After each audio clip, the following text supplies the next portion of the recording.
Nick Foles to the Chicago Bears. Is he another quarterback option for them to consider? What is going on, y'all? Five Sports Talk back at it with another video talking, of course, some NFL here to talk about the Bears. So if you're a Bears fan, please make sure to subscribe to the channel because I do post a ton of Bears content. I'm trying to hit 10K subs, so we really appreciate that if you guys go ahead and support the channel. And while you're at it, follow me on my social media links down below and on the screen for my Twitter, my Instagram. You guys can reach out to me, ask questions, whatever it is. I'm here for you guys. You see the topic of today's video. We're talking about Nick Foles. We're talking about the possibility of him coming to the Chicago Bears. What would it take? Could it happen? And more importantly, should it happen? So again, this isn't clickbait. This is an actual rumor now, where it has been reported multiple times. The first rumor being that the Jaguars are more than ready to move forward with Gardner Minshew as the quarterback of their future next season, which means they are going to try to move Nick Foles because he is owed a lot of money. They signed him to a fat contract last year. If you guys remember, a 4-year, $88 million deal. And this makes sense, obviously, because we saw last season Gardner Minshew was fantastic for them, okay? And he did kind of sputter during the season, had a hot start. And then when they gave Nick Foles his job back, because Nick Foles obviously got hurt in game 1, he didn't play that well, and he ended up getting benched. So for all those people that were like, oh, Nick Foles just got hurt, no, he got an opportunity to come back and start a few games, and he wasn't very good. And he got benched again, and Gardner Minshew got the job back. So it makes total sense for the Jaguars to move forward with Gardner Minshew, and I agree with them, and I would do the same thing, okay? So that's rumor number one. Rumor number two, the possibility of the Bears being one of the teams to go ahead and look for these services of Nick Foles. Now, again, a rumor, but this isn't clickbait. This is why I'm saying the Bears are one of the teams that are linked to the Jaguars as a possibility. And Dan Orlovsky of ESPN, he was a former backup quarterback for the Detroit Lions. He actually has gone out so far as to say that he would literally make Nick Foles the number one option if he were the Chicago Bears front office. Like, he would go ahead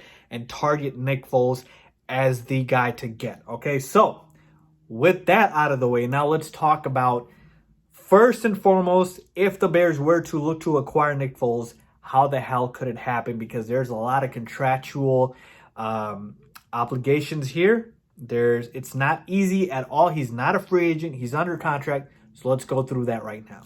So as I mentioned, Nick Foles is in year 2 of a 4-year, $88 million deal. Okay, so if we bring up the board here, I don't want you guys to get overwhelmed. I will break this down. We talked about going into year 2 of a 4-year, $88 million deal.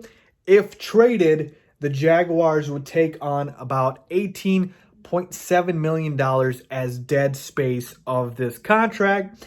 And then if the Bears obviously do trade for him, they pay $15 million this coming season. But here's the big key, is the Bears can cut Nick Foles outright in 2021 before his roster bonus, which is about $5.5 million, is due. That is next March. Okay, so essentially, what does that mean? Nick Foles would cost the Bears about $15 million this coming season, but that's it. Meaning, moving forward, we can cut him, and that's it. So it's not as bad as people think it is. We're not taking on the whole 4-year deal. Like, it's not 3 more years. No, it's literally a 1-year deal. It is $15 million, which is quite a lot. But the fact that the Bears could potentially, if they do make this trade, get a draft pick. Maybe the Jaguars are desperate. So it is a little more feasible than what people could think. Okay?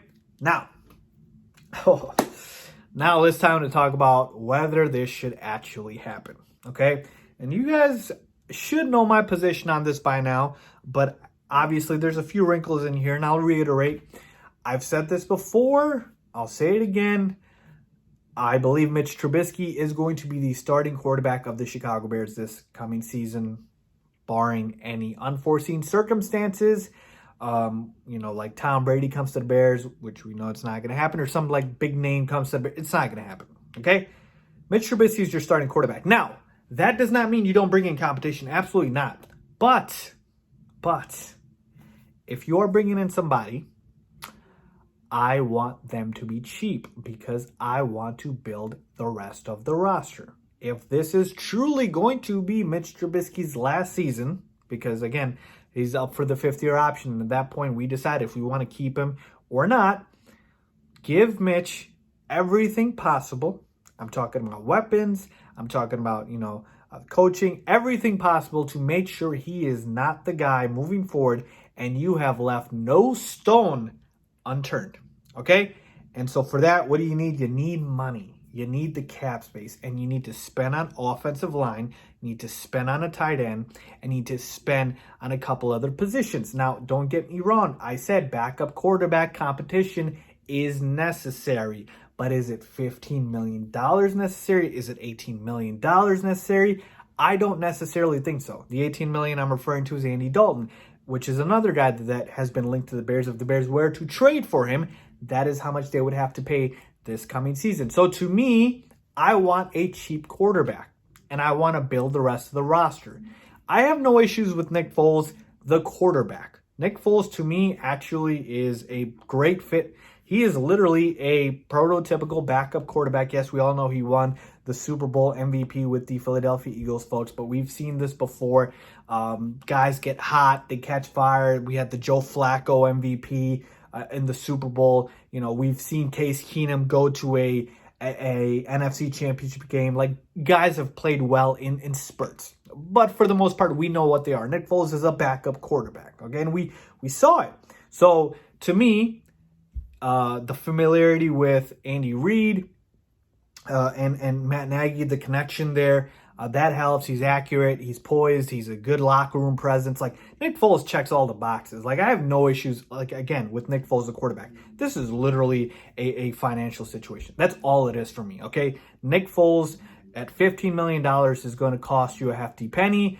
Are you willing to take that in, and sacrifice the amount of cap space that you will have for the rest of your positions? Because as it stands right now, the Bears have somewhere between $23 to $26 million. You're cutting that $15 million right off that. So you're going to have like barely $10 million left unless you cut some players like a Leonard Floyd, players like that. So it's a tough decision. If it was up to me, I would probably lean on the side of no. I'm going to look for a cheaper option that is out there. And I am going to make my focus the other positions. So let's say I try to go out there and, upgrade offensive line, upgrade tight end, but I strike out on the big names. Let's say I strike out on Austin Hooper. I can't even get an Eric Ebron. And so at that point, if you are, striking out, you're getting a lower tier option, maybe then you can consider Nick Foles. As good as Nick Foles was that year, I don't think the market's that hot for him, especially with that deal. So you can revisit this anytime. So to me, if it was me, I'm kind of hesitant here. I'm not rushing to the Jaguars and calling them up and saying we want Nick Foles. I'm letting free agency play out. I'm trying to see what I can get. Use my cap space to upgrade the positions that are more of a need right now. And then, again, if you strike out, push comes to shove, maybe make a phone call at that point. But to me, that's where I'm at. What do you guys think about this with Nick Foles? Do you want him? Do you want the Bears to trade for him? Are you ready to sacrifice the requisite cap space you would need to get him onto the Bears roster? Again, he's not a long-term investment, which is the good part of this deal, but just for this coming season, $15 million for Nick Foles. So let me know what you guys think. Leave a comment down below if you agree with me or disagree. As always, thanks for watching.